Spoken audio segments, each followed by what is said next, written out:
चलिए दोस्तों, कैसे हो आप लोग। तो दोस्तों मैं आपसे यह स्वागत करता हूँ आपके अपने ग्रेट ट्यूटोरियल्स के यूट्यूब चैनल पे। दोस्तों अगर मैं बात करूँ तो आज के इस सेशन में हम जो चीज करने वाले हैं भैया, हम करने वाले हैं आपके अप्रिसिएशन की। ऑलरेडी अगर मैं बात करूँ तो 10th स्टैंडर्ड के लिए जो आपकी ग्रामर की वन शॉट वीडियो, अब वो एक ऐसी वीडियो होने वाली है जहां पर मैंने छोटे से छोटे ग्रामर की टॉपिक से लेकर आपके बड़े से बड़े ग्रामर के टॉपिक जो आपको एग्जाम में पूछे जाएंगे, सारी चीजें मैंने क्या कंप्लीट की है। टॉपिक वाइज सारी चीजें मैंने वहां पे क्या कराई है। अगर आपने नहीं देखी है जाके चेकआउट करो, लिंक जो है मैं डिस्क्रिप्शन में आपको प्रोवाइड कर देता हूं। अब यहाँ पे जब हमारे ग्रामर की वीडियो आई तो वहां पर आपकी एक डिमांड और आई, सर की अप्रिसिएशन भी ला दो।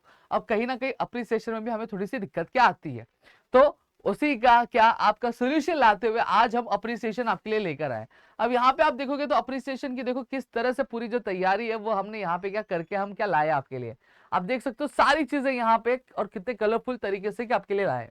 अब एक एक करके मैं सारी चीजें यहाँ पे आपको बताऊंगा कि अप्रिसिएशन को लर्न कैसे करना है, क्या क्या इंपॉर्टेंट पॉइंट्स है और क्या क्या सारी चीजें जो मेरे लिए बहुत ज्यादा इंपॉर्टेंट होता है एक अप्रिसिएशन लिखते टाइम। तो चलो एक एक करके यहाँ पे सारी चीजों के बारे में हम लोग बात करेंगे। सबसे पहली चीज, जब मैं अप्रिसिएशन के बारे में बात करता हूं तो मेरे मन में यह सवाल आता है कि सर अब अप्रिसिएशन लर्न कितना करना है। तो देखो टोटल अगर मैं 10th स्टैंडर्ड के सिलेबस की बात करता हूँ, किसके 10th स्टैंडर्ड के सिलेबस की बात करता हूँ, तो इसमें टोटल जो पोएम्स होते हैं वो आपके 8 पोएम्स होते हैं। कितने पोएम्स होते हैं? 8 पोएम्स क्या होते हैं। सही बात है। अब जब 8 पोएम है तो अप्रिसिएशन भी तो भैया इन्हीं पोएम का बनता है, तो आपको अप्रिसिएशन भी कितना लर्न करना होगा? 8 लर्न करना होगा। अरे सर ऐसा कैसे चलेगा, यहाँ पे मुझसे एक लर्न नहीं हो रहा है और आप 8 की बात करो। ये वीडियो का एंड तक देखना देखना, एक एक चीज बहुत ज्यादा शॉर्ट हो जाएगी और आप जब लर्न करोगे ना तो चीज आपके दिमाग में ऐसे के ऐसे ही क्या घूमेगी। ठीक है। अब सबसे पहली चीज अगर मैं बात करूं तो अब अप्रिसिएशन में होता क्या है, क्या सारी चीजें होती है, वो सारी चीजें यहाँ पे हम लोग क्या डिस्कस करेंगे। ठीक है, तो चलो एक एक करके शुरू करते हैं।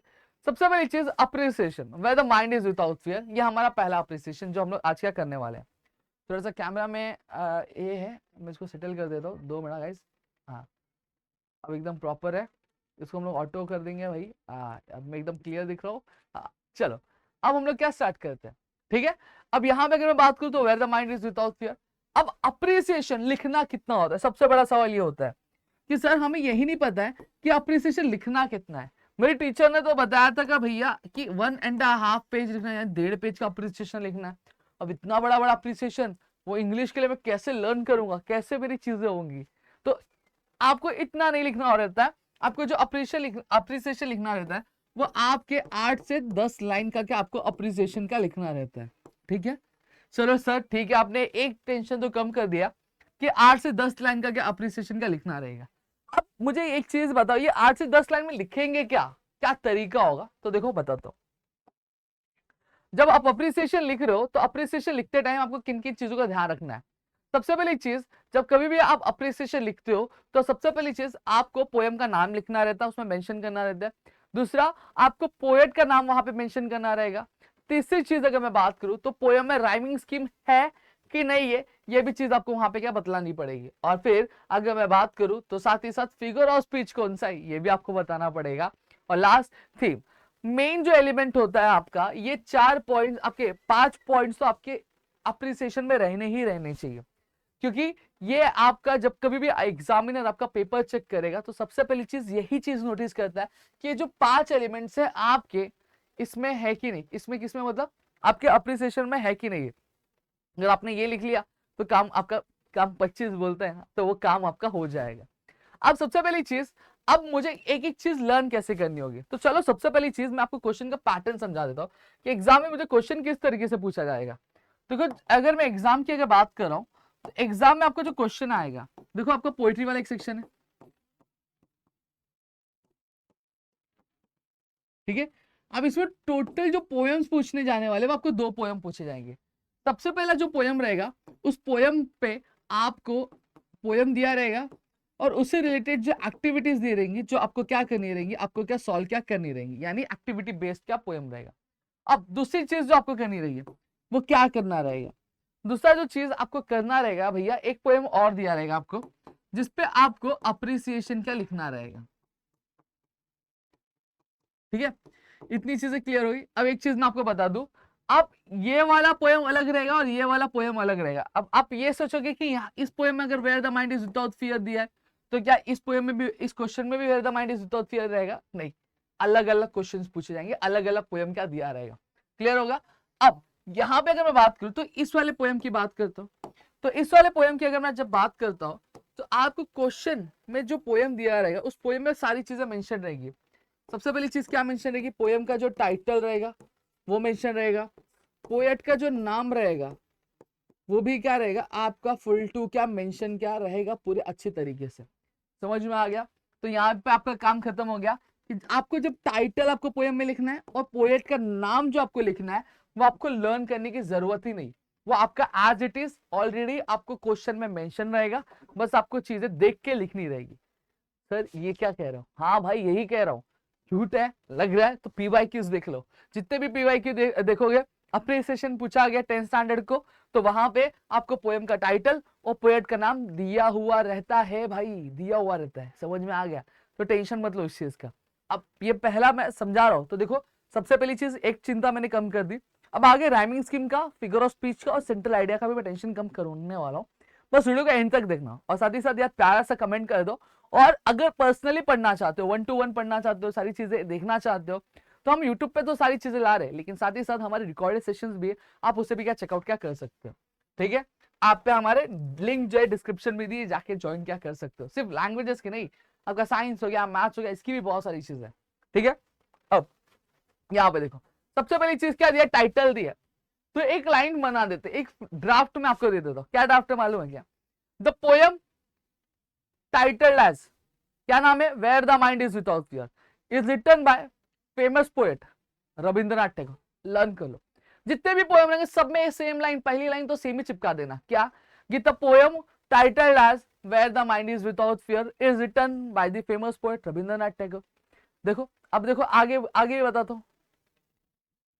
अब ये वाला पोएम ले लेते, देखो the poem titled as all the world stage is written by the famous poet William Shakespeare. चलो आगे वाला पोएम भी दिखा दो, देखो एकदम मस्का है, कुछ ही नहीं। देखो यहाँ पे भी, अब यहाँ पे भी आपको दिखाता हूँ, देखो क्या है, the poem titled as animals is written by the Walt Whitman. खत्म, सेम चीज, सारे पोएम आपको ऐसे लिखना है। लिख दिया, पहला पहला का टेंशन खत्म कर दिया, पहली चीज मैंने खत्म कर दी। देखो क्लियर हो गया, इतनी चीजें क्लियर है।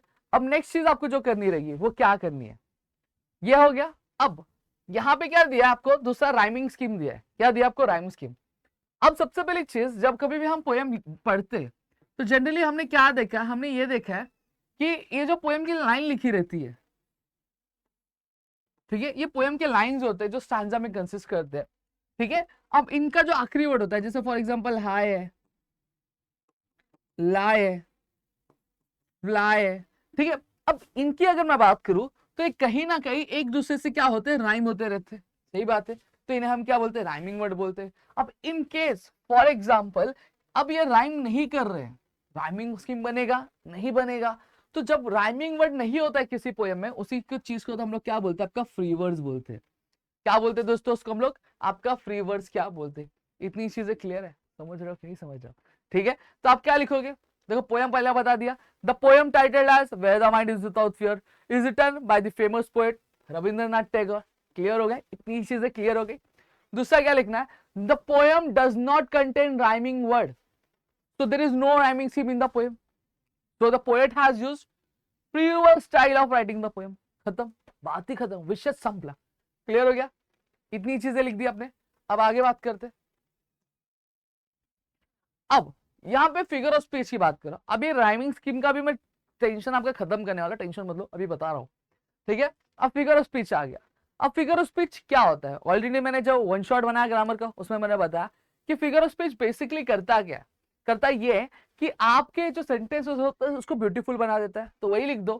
क्या, देखो आराम से, सबसे पहली चीज, the poem titled as where the mind is without fear is written by the famous poet Rabindranath Tagore. अब आपको रविंद्रनाथ टैगोर के बारे में एक लाइन लिख देनी है, नहीं अगर याद रहती है तो एक नुस्खा बता रहा हूं, देखो the rhyming scheme of the poem does not contain any kind of rhyming words, so there is no rhyming scheme in the poem, so the poet has used free verse style of writing the poet। खत्म, clear हो गया। इतनी चीजें clear हो गई। अब next चीज आप क्या लिखोगे, हाँ, the poet has used many figure of speech in the poem. अब फिगर ऑफ स्पीच क्या कहता है, ब्यूटीफुल बनाता है कि नहीं ब्यूटीफुल, बात लिख दो। The poet has used many figure of speech in the poem to beautify the poem such as personification, repetition, metaphor and alliteration। अब ये क्या होता है ये मैंने ऑलरेडी समझाया, जाके देखा नहीं है तो जाके चेकआउट कर लो। क्लियर हो गया। अब इसमें भी एक नुस्खा है, क्या मालूम है, अब अपने को कंटेंट थोड़ा बड़ा बनाना है ना, कंटेक्स्ट बनाना है कि नहीं बनाना है, तो आप क्या करोगे, इनमें से किसी एक फिगर ऑफ स्पीच के एग्जाम्पल आप देख लोगे कि भैया इस एग्जाम्पल में, इस पोएम में ये फिगर ऑफ स्पीच के एग्जाम्पल, मुझे एक एग्जाम्पल याद कर लेना है। समझ में आ गया, बहुत आराम से, ठीक है। अब ये याद कर लिया तो देखो आगे बता रहा हूं, तो आप क्या लिखोगे आगे, मैं आपको चलो जब मैं पैराग्राफ दिखाऊंगा तो उसमें बताता हूँ। फिर उसके बाद क्या था, थीम और सेंट्रल आइडिया, क्या लिखा हुआ है कि अब आपको आना, the central idea of the poem is that the poem is written in the form of prayer to God where the poet ask him to awaken his country into the heaven of freedom. Clear हो गया, खत्म, बात खत्म, इतना easy है। तो देखो, the poem titled as Where the Mind is Without Fear is written by the famous poet Rabindranath Tagore. एक लाइन रविंद्रनाथ टैगोर के बारे में आप लिख ही सकते हो या फिर लर्न कर लेना एक लाइन, ठीक है। the poem does not contain rhyming word in the poem।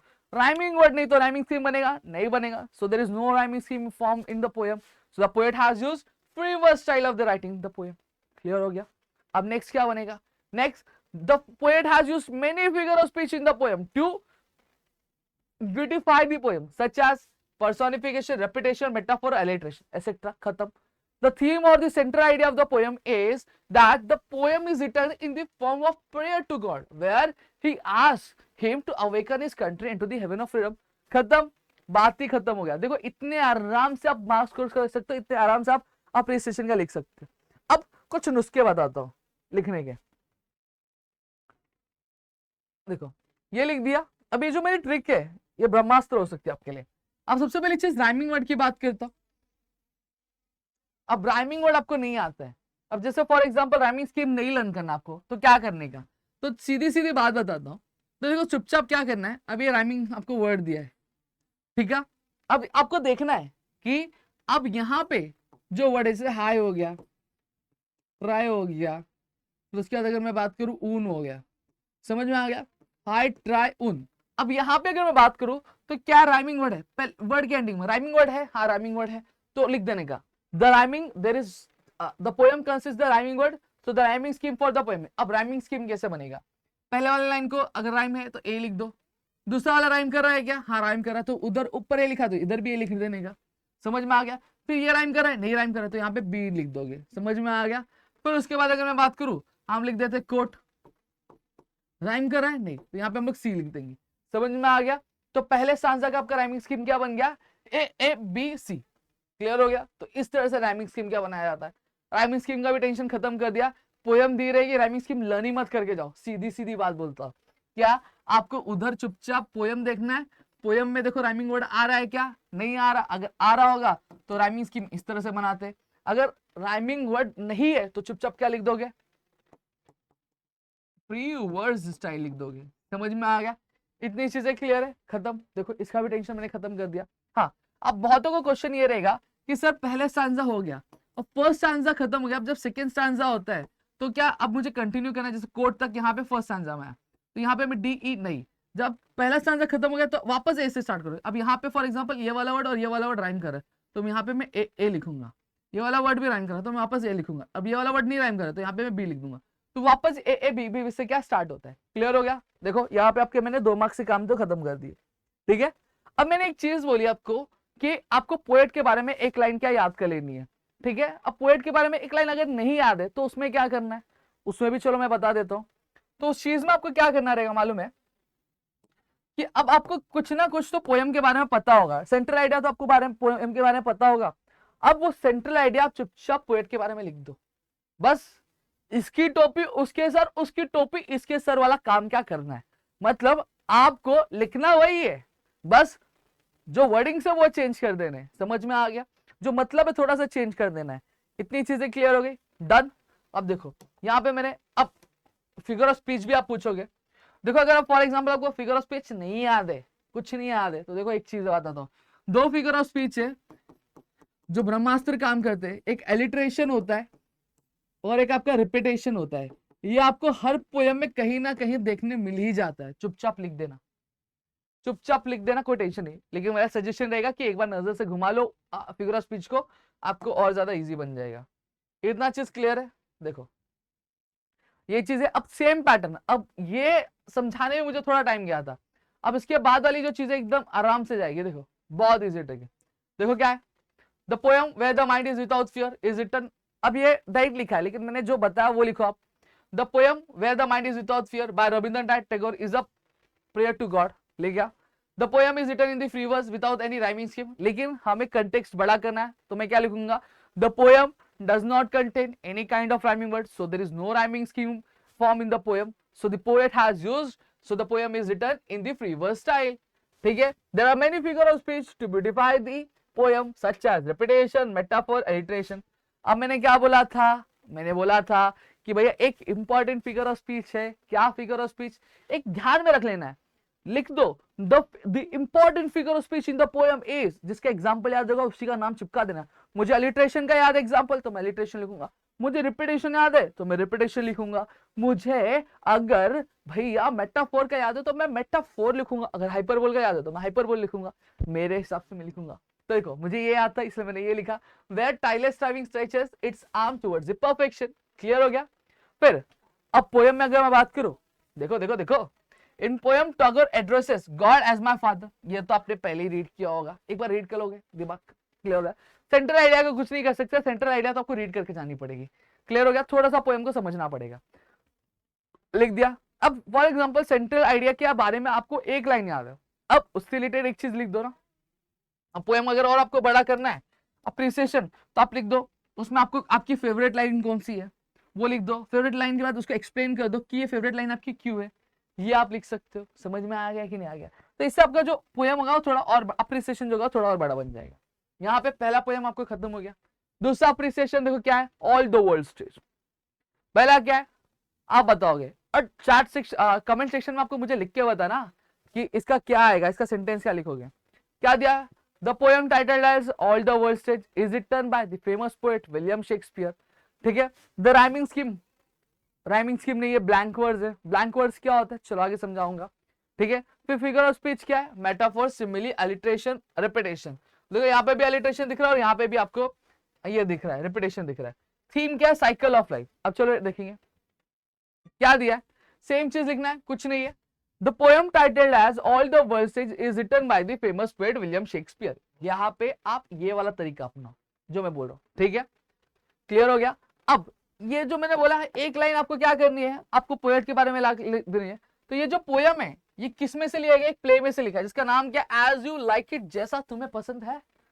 ठीक है, उसमें से दिया गया तो वो आप लिख दो। ठीक है, एक लाइन हो गया। अब जो पोएम है यहाँ पे क्या बोला गया, ब्लैंक वर्स में लिखा गया, मतलब यहाँ पे कोई भी राइमिंग स्कीम नहीं है, कोई भी राइम स्कीम नहीं है। अब आप बोलेंगे सर ये ब्लैंक वर्स और फ्री वर्स सेम हो गया, नहीं। यहाँ पे क्या हो गया, यहाँ पे अगर मैं बात करूं तो रिदम है, 5 बीट्स का रिदम क्या हो रहा है, रैंडमली क्या हो रहा है आपका है, तो इस वजह से हम लोग ब्लैंक वर्ड्स बोला गया है। ठीक है, अब दूसरा क्या लिखोगे, there are many figure of speech used by the poet in the poem to beautify the poem. ठीक है, क्या है, जैसे सिमिली हो गया, अलिट्रेशन हो गया, रिपीटेशन हो गया। अब सेम चीज, but the important figure of speech in the poem is metaphor. अब मेटाफोर का आपको एग्जांपल लिख लाना, क्या है, ऑल द वर्ल्ड स्टेज, ये याद कर लिया। सेम प्रोसीजर, हाँ सेम प्रोसीजर, जैसे लाइन बोल रहा हूं वैसे करते जाओ। And all the men and women are merely players. ठीक है, ये हो गया। अब चलो आगे, ये आपका क्या आ गया, आपका सेंट्रल आइडिया आ गया, इसको नजर से घुमा लो।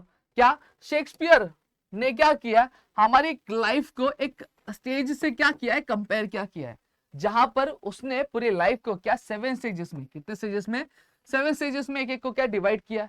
क्लियर हो गया? जहां पे हर एक के क्या खुद के क्वालिटीज है, अलग अलग क्या फीचर्स है, और जो थीम है पोएम का वो क्या है, साइकिल ऑफ लाइफ है।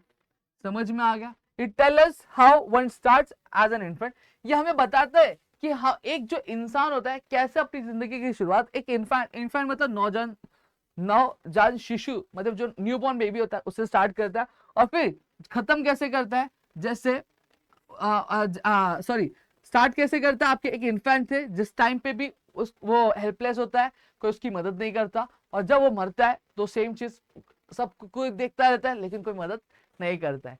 क्लियर हो गया, डन। ये वाला भी हमारा पोयम सेम पैटर्न सेम चीज है, ठीक है। अब चलो नेक्स्ट, अब अप्रिसिएशन ये वाला एनिमल वाला सेम पैटर्न, ठीक है। The poem title as animals is written by the poet, famous poet Walt Whitman, famous poet है भाई वॉल्ट विटमैन, ठीक है। The poem does not contain any rhyming word, so the poem is written in the free verse style. The poet has used many figure of speech in the poem such as tautology, इसको मैं बोलता हूँ tautology,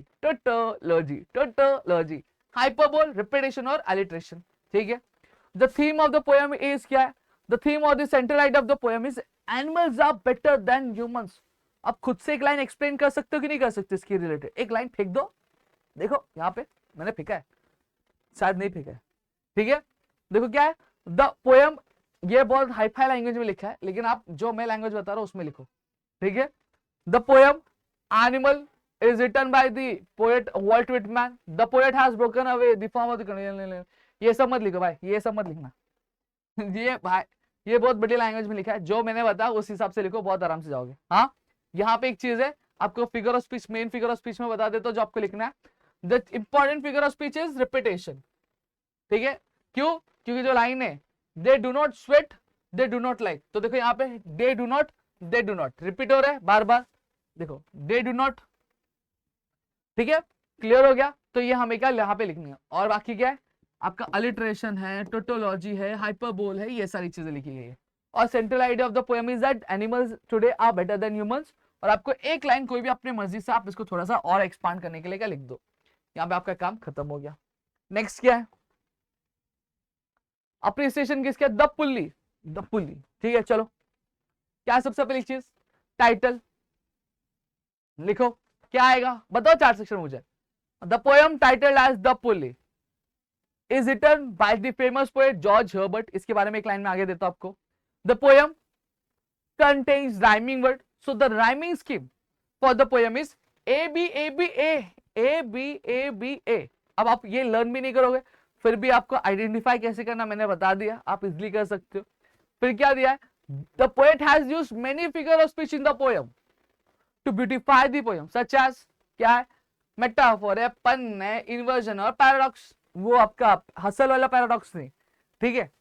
फिर उसके बाद the theme of the central idea of the poem is the reason why man is continually restless.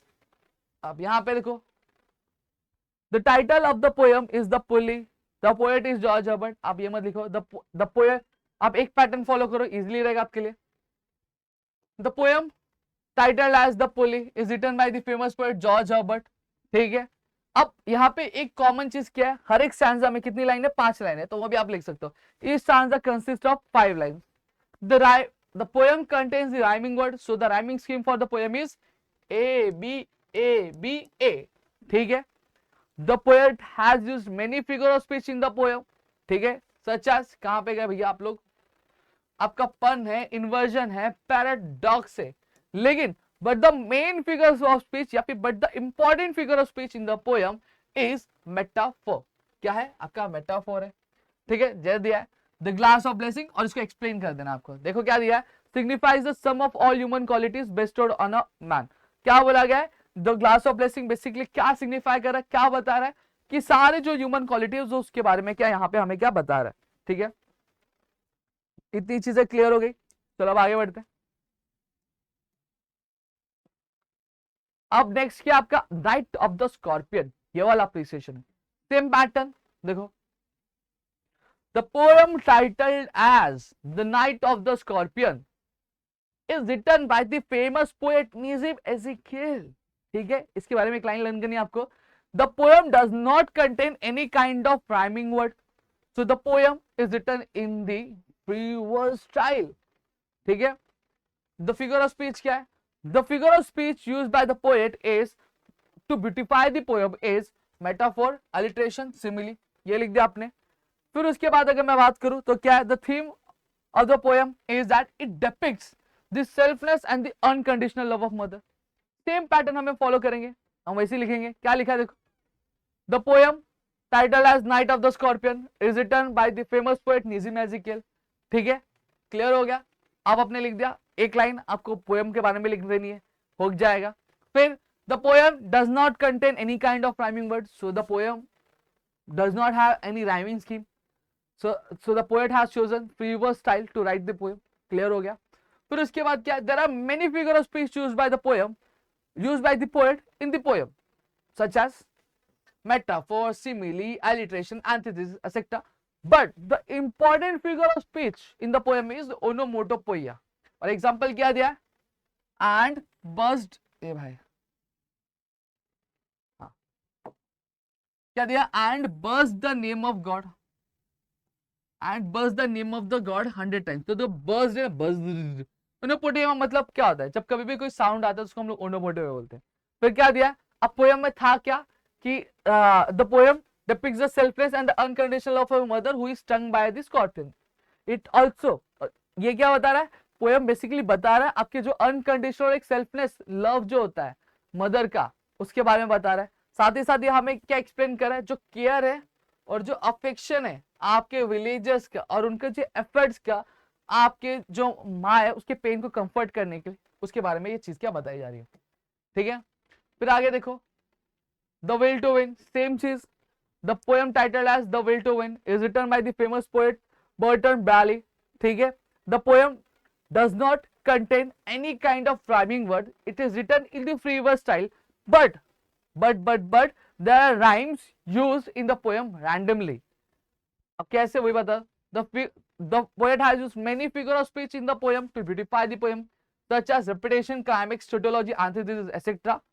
The theme of the central idea of the poem is that what we should do and what we should avoid in order to achieve the success is depicted in the poem। यही लिख देना आपको, देखो यही चीज है।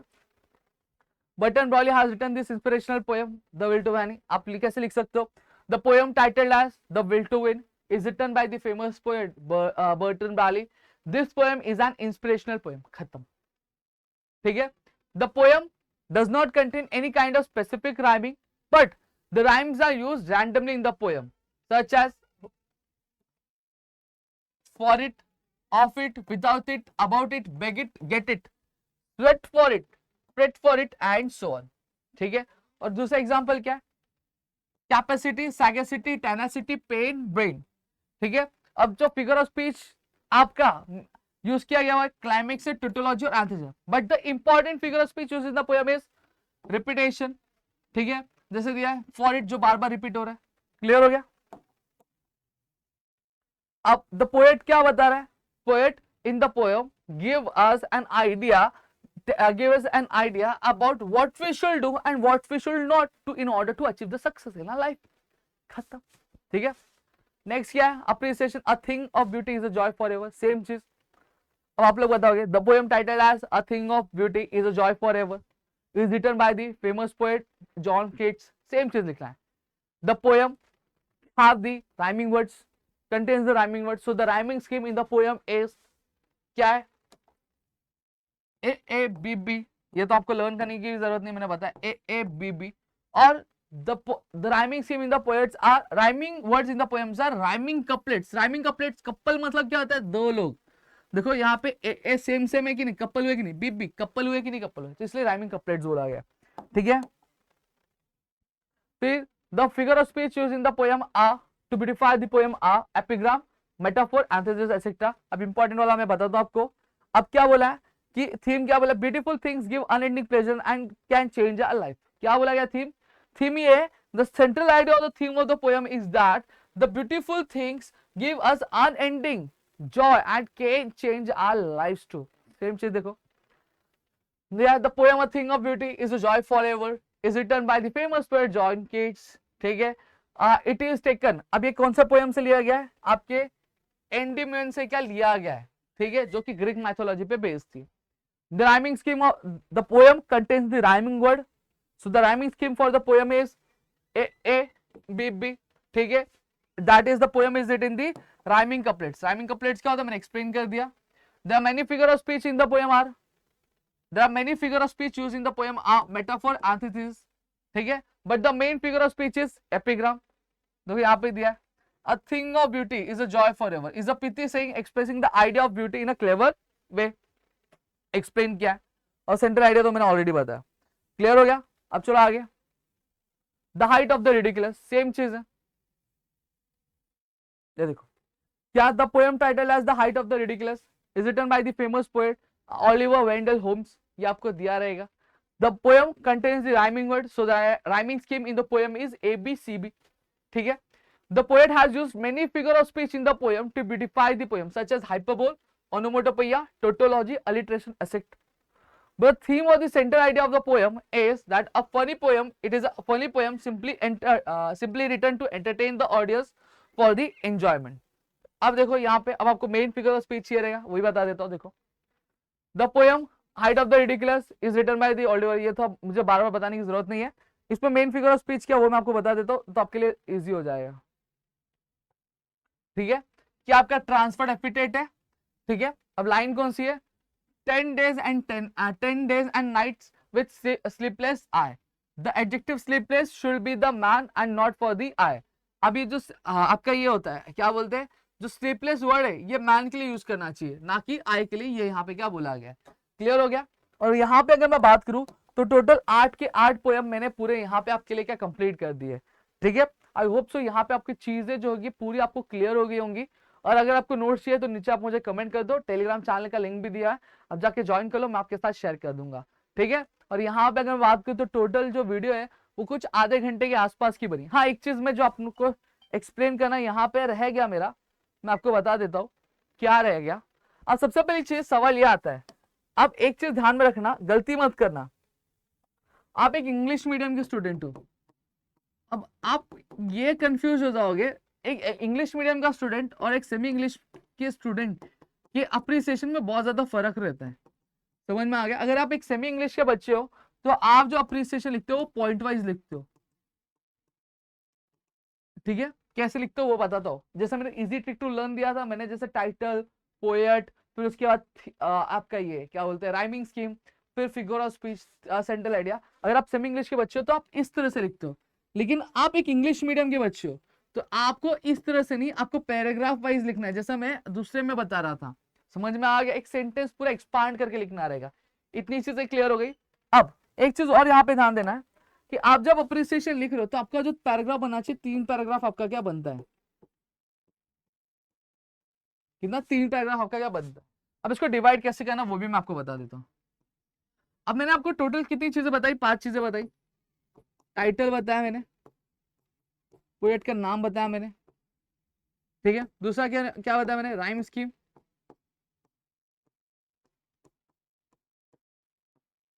और figure of speech.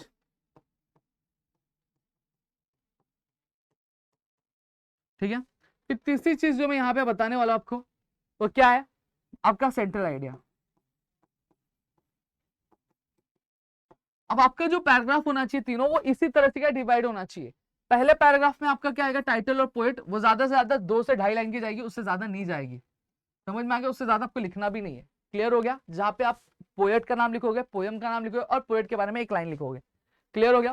फिर दूसरा क्या हो गया, राइम स्कीम, ये 5 से 6 लाइन जाएगी, 5, 4, 5 के आसपास जाएगी।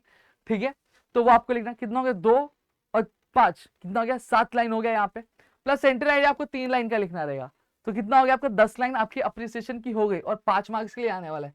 तो भैया इतना ही लिखना, कोई भी जाके 10 पेज मत लिखना। ठीक है, इतनी चीजें क्लियर हो गई पक्का? तो यहाँ पे मेरे ख्याल से आपको ये चीज पूरी की पूरी क्या क्लियर हो गई होगी। और अप्रिसिएशन लिख रहे हो तो वहां पे पोएम का नाम लिख देना।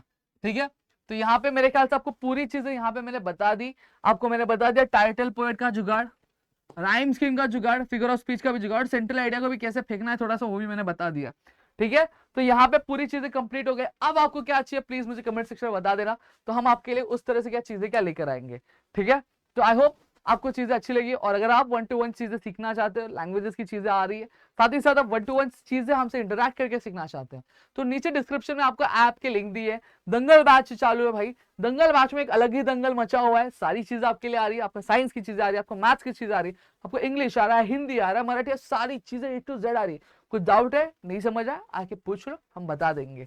ठीक है, तो चलो मिलेंगे हमारे अगली वीडियो में, तो तब तक के लिए घर पे रहो, सुरक्षित, अपना ध्यान जरूर रखना दोस्तों। तो जय हिंद दोस्तों।